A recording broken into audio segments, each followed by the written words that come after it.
My name is Elijah Walulik, and today we'll be discussing the recent undamming of the Klamath River. For hundreds of thousands of years, the Klamath River flowed unimpeded through the lands which we now call Oregon and California, providing habitat and resources to an abundance of biodiversity seen nowhere else. The Klamath was once the third largest salmon-producing river on the west coast, with a drainage basin of over 12,000 square miles. The river and its many tributaries have also provided sustenance for thousands of generations of Karok, Modoc, and Yurok people, who worked in tune with the river, something that still persists to this day. With the arrival of American settlers in the area, many Western advancements were introduced, including industrial-scale logging, wildfire repression, and most importantly to this presentation, hydroelectric damming. In the early 20th century, 4 hydroelectric dams were erected on the Klamath, leading to a host of negative effects for the ecosystem and the people that relied on it. Observable consequences of damming the free-flowing river include higher rates of toxic algal blooms, destruction of both aquatic and terrestrial habitat, downstream water temperature fluctuations, sediment buildup, and the inability of fish species to spawn adequately. The dams not only affected the ecosystem, but also the lives of the people whose culture was centered around fishing and living on the river. Since the creation of the dams, there has been push by indigenous and others alike to restore the river to its original glory, and several anthropogenic disasters have highlighted this need. The combined effort of indigenous groups, naturalists, and scientists eventually gave way to the decommissioning and removal of the dams in 2024. With the undamming of the Klamath River and the return of Chinook and coho salmon, a crucial energy level is being restored, increasing the biodiversity and overall health of this ecosystem. It also serves as a historical example of native land rights and how hydroelectric dams and reservoirs can disrupt essential cycles in nature. While alternative forms of energy are crucial to the equation of environmental liberation, we should be wary of the negative impacts some may carry and consider whether the cost outweighs the value. The Klamath River begins in Upper Klamath Lake in southern Oregon and continues for over 350 miles to the Pacific Ocean in Crescent City, California. The mighty river's waters are fed by tributaries along its winding route through California's coastal mountains, which hold some of Earth's most diverse species and landscapes. Species found there include groves of intact coastal redwoods, American mountain lions, Chinook salmon, and a wide variety of wetland-adapted organisms. These species have adapted to the river's environment over thousands of years, supporting ecological niches and trophic energy levels. When even one of these energy levels are disrupted or overexploited, the entire ecosystem can suffer as a result.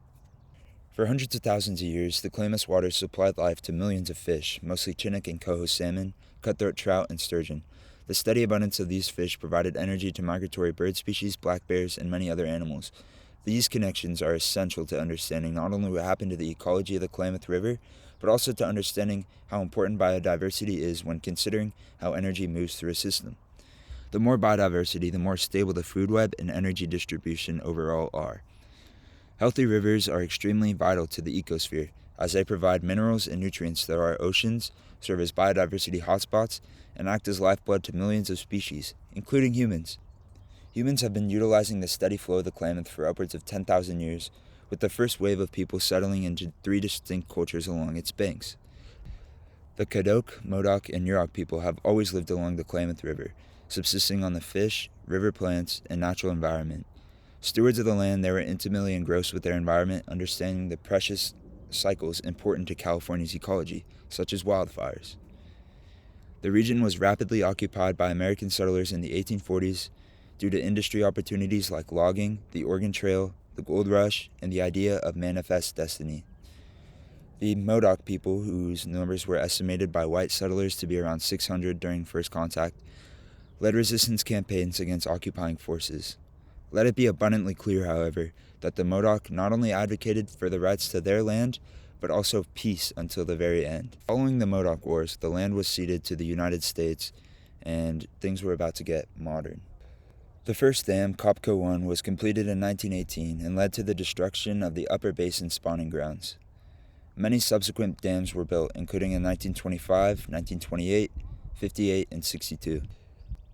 These effectively cut off the salmon run that had persisted for thousands of years and a key level on the energy food web.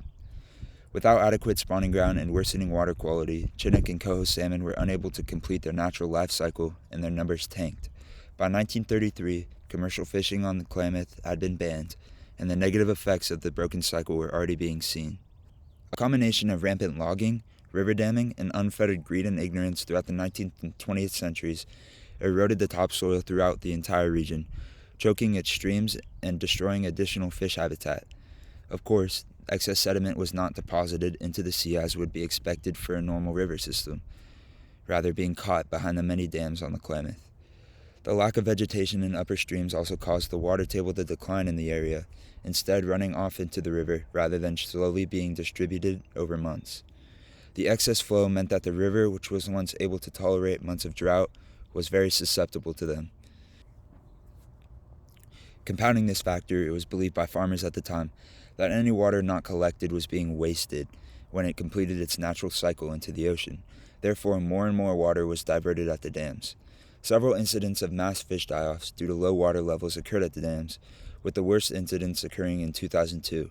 That year, more than 60,000 fish washed up dead on the banks of the Klamath. The cause of the die-off was low water levels below the Iron Gate Dam, which caused stress due to the high density of fish and elevated temperatures of the water. Stress leaves fish very susceptible to infections like ick and columnaris, both diseases which thrive in elevated water temperature, so the combination was perfect. The negative consequences of disrupting natural flows of rivers were abundantly obvious on the surface, but there was one silently building up behind the dam, year by year. One of the largest issues with hydroelectric dams is a process called sedimentation, in which layers of particulates multiply year after year. The process limits the dam or reservoir's efficiency of flood control, electricity generation, and water supply, meaning the structure has a limited lifespan. Sediment and nutrients that would have been destined for the ocean are now trapped inland, creating a negative effect not only for freshwater health, but also for the health of marine life and the coastline. By 2002, there was over 60 years of sediment behind the largest and most upstream dam, Iron Gate, and over 100 behind the oldest on the river, Kopko 1. Additionally, removing old dams or reservoirs means that all those years of sediment and mud are released into surrounding areas, which has been known to pollute rivers with toxic metals and trap terrestrial animals. The situation on the Klamath was perilous, but there was hope among those who knew the beauty of the river. The battle for the undamming of the Klamath did not begin in 2002 with the mass die-offs. Rather, it had been fought hard since the 70s. Jeff Mitchell, along with other members of the tribal council, took the government to court to gain recognition as an indigenous tribe, which they had recently lost, as well as for water rights. Jeff rightly realized that with the loss of salmon, a quarter of his people's cultural diet had been completely cut off, and he and the others in the area had noticed marshes and waterways drying out due to diversion of the water at the dams. In general, the tribal nation was facing difficulty in the court as long drawn-out battles over water quality and land rights continued for decades. Victories came in small packages like the recognition of endangered species including suckerfish and Chinook and coho salmon.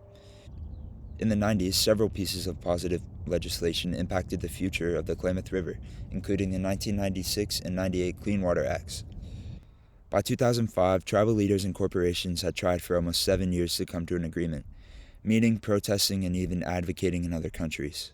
One of the strongest arguments they had for dam removal were the statistics about the inefficiency of hydroelectricity in the region, accounting for less than 6% of the energy creation. In a landmark victory, PacifiCorp was required to create fish ladders for salmon spawning on the Klamath.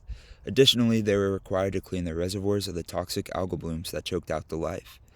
Although this FERC trial was ruled in favor of these indigenous groups, conservative backlash to Obama's election in 2010 meant that environmental projects like the Klamath River undamming were to be abandoned. Over the next decade, the river and salmon populations would continue their decline, much to the fury of indigenous and environmental groups.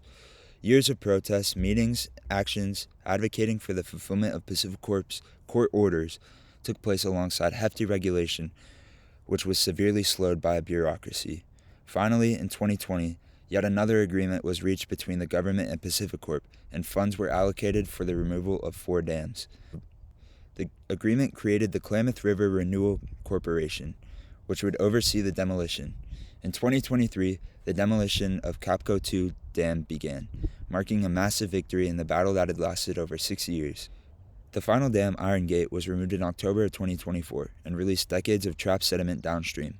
The sediment was one point of argument supporters of the dam made, saying that releasing it would cause toxic metals and algae to kill the environment. This toxic mud is one of the reasons that dams and hydroelectricity may do more harm than good to the environment, and why environmentalists should consider looking at renewable energy generators in a holistic approach. As expected, trapped sediments released by the demolition did have some negative impacts surrounding the ecosystem, but it's negated when considering future positive impacts. Once sediment and water levels returned to normal, a river not seen in over 100 years appeared, altering the landscape in a way nobody alive had ever seen. Natural curves, riverbanks, and new terrestrial habitat appeared, promoting new habitat and access for Chinook and coho salmon.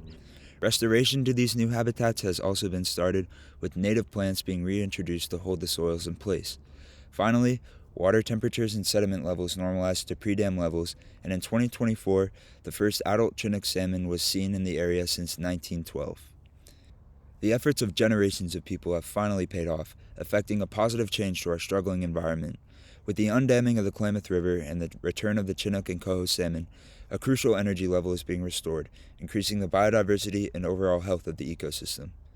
As the fish can now swim freely, the cultural practice of salmon fishing has returned to indigenous communities, highlighting the fact that this case is one of both environmental and indigenous justice.